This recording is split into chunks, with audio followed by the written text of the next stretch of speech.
Welcome back to OpenLine, talking about potential change to Tennessee open records laws in Tennessee. We have with us Deborah Fisher from Tennessee Coalition for Open Government, Lee Harrell from the Tennessee School Boards Association.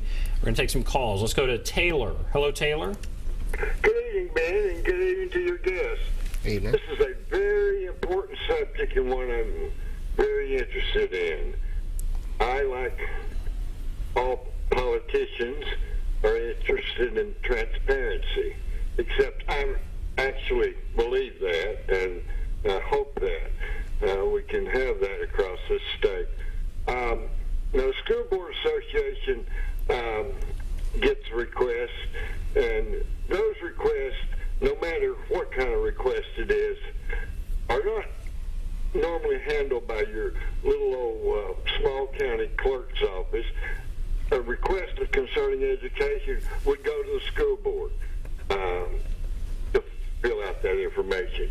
If you wanted marriage license information, you'd go to another office. So my point is, school boards, I find, aren't that interested in transparencies in any degree.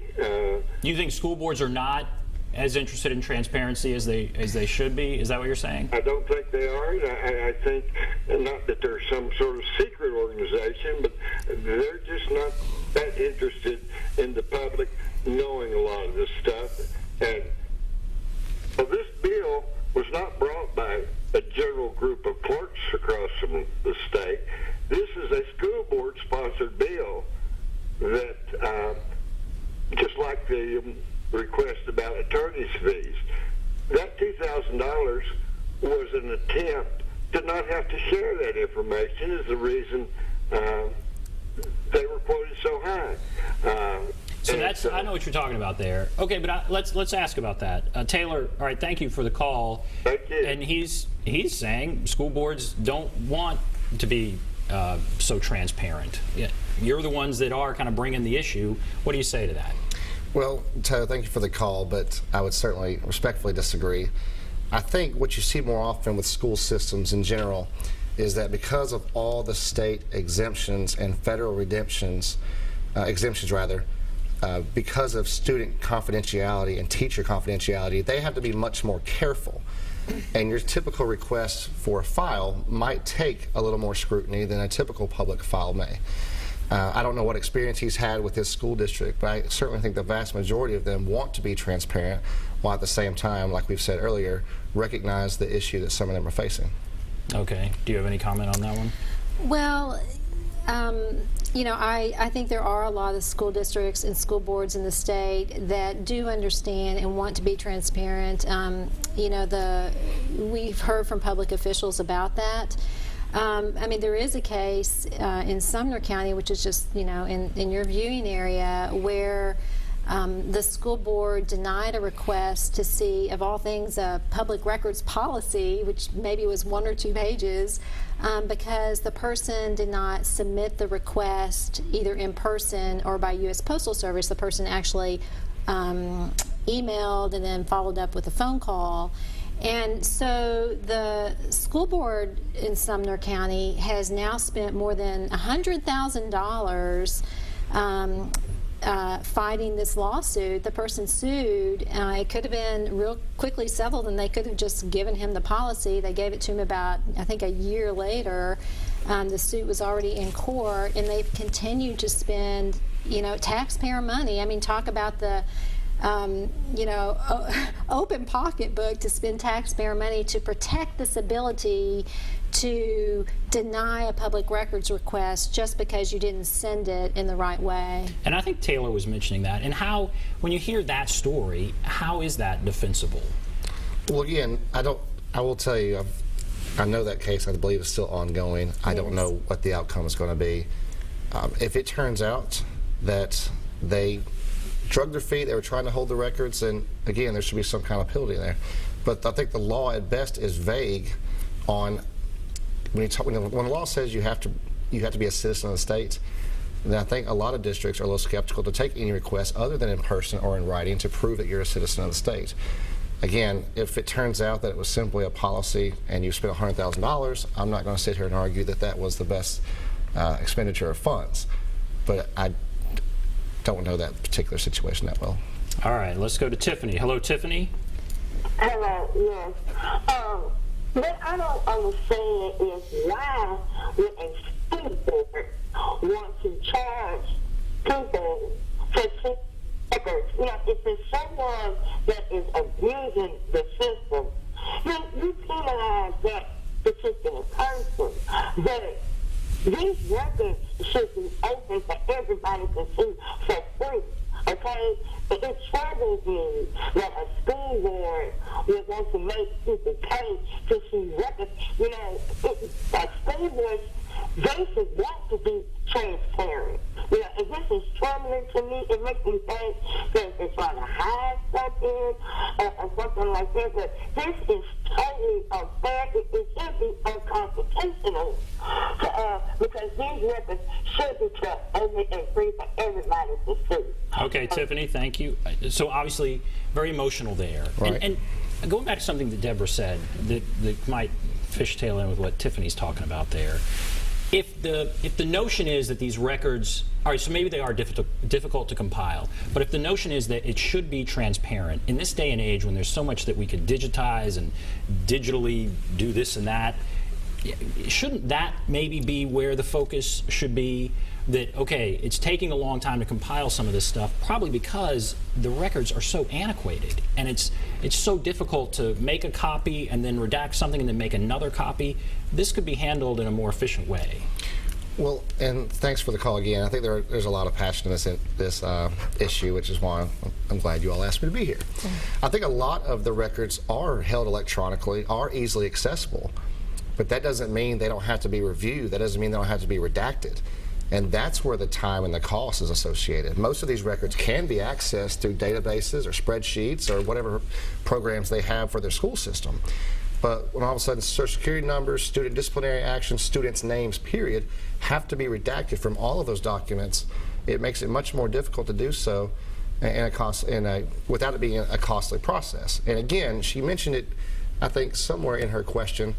We're focused on the abuse. We're focused on the punitive request, the irrational request where the person has no intention of showing up, where the person has a history of not showing up, not your average citizen. What do you want to? Well, you know, I think if you get into a situation where you say, okay, we're going to let the local government decide that this is a frivolous request, and, you know, yes, they may be a political enemy too, but it's a frivolous request, so we don't have to respond to this records request. That is not where we want to go. Who gets to decide that? Who gets to decide that this person's request is unreasonable because they are asking for, you know, a curriculum or something like that out of a school district? So we don't want that to be blocked.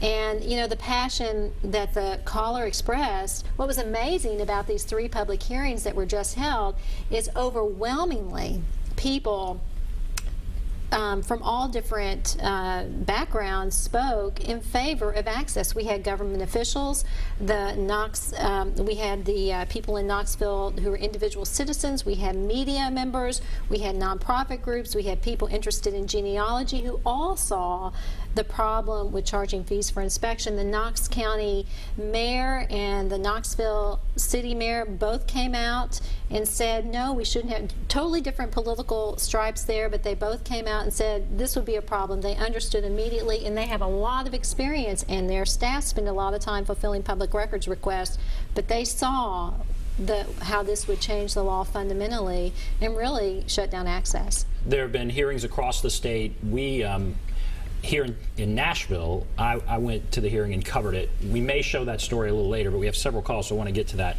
But it's certainly at that hearing, there were a lot of media people who spoke, others as well, but I think there were only 2 people that supported changing the law and charging to see public records. I think that's right. But let's go to Victor. Hello, Victor.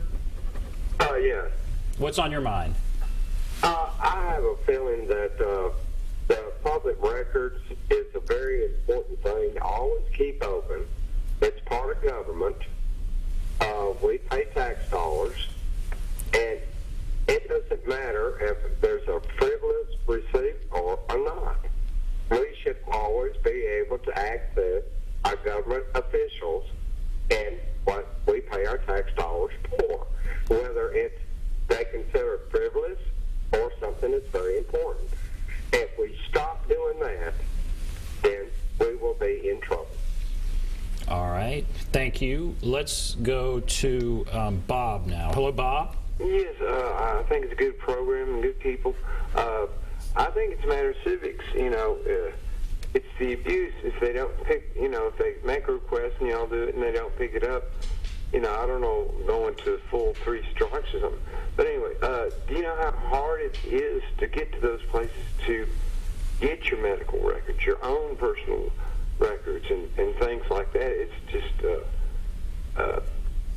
it's a fight from the get-go. So you think this will be the wrong direction, is what I think you're saying. So 2 calls there back to back, again, where there's this concern. The public hearing that I attended in Nashville and covered, there was a lot of talk to keep things the way they are. What's the reaction you're getting across the state from what you're proposing? Well, if you don't mind, address one of the callers and something Deborah said regarding who determines what's frivolous, who determines what's burdensome.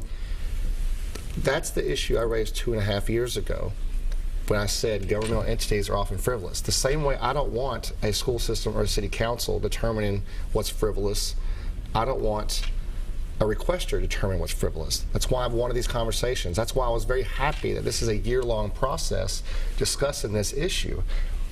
She discussed several times about Texas and other states and the penalties that were in place and the deterrents that were in place. That prevents a lot of the frivolous actions on behalf of the governmental entities. We're looking for some kind of mechanism similar to that to prevent some of the frivolous actions that are determined by law or by an independent body, not by those involved. Obviously, you're not going to have an unbiased person or an unbiased entity involved if you're on one side or the other. As far as the public hearings, I know there was more supporters than others at some of the hearings of Jackson, Nashville, and Knoxville. I think there are some governmental entities, some governmental officials that are hesitant to speak up because if they're already experiencing problems, they're afraid that their office is going to be that much more inundated with requests if they step up and say, we're having an issue here. I'm not saying there would have been 100 people there because of that, but I think there would have been a few more people there because of that. So he said more than once he's asked to have this conversation and it hasn't happened. Well, I'll let you. Why has he asked me? Why hasn't this conversation happened? Well, he said he went to the advisory committee on open government and asked them to take up the issue. I don't know why that has not occurred, but I would say that that advisory committee on open government can't even call a meeting on its own. It has to be called by the Office of Open Records Counsel. It doesn't have any sort of power to do that. But in addition to, what Lee was bringing up, there are many issues that actually legislators, when they have asked, when they asked for the schedule of reasonable fees to be developed, they also asked for a lot of other issues to be studied that have never gotten studied. So, for example, access to electronic records in their native format, an option to receive them in their native format instead of, say, receive electronic database as a PDF, which is what happens a lot around the state.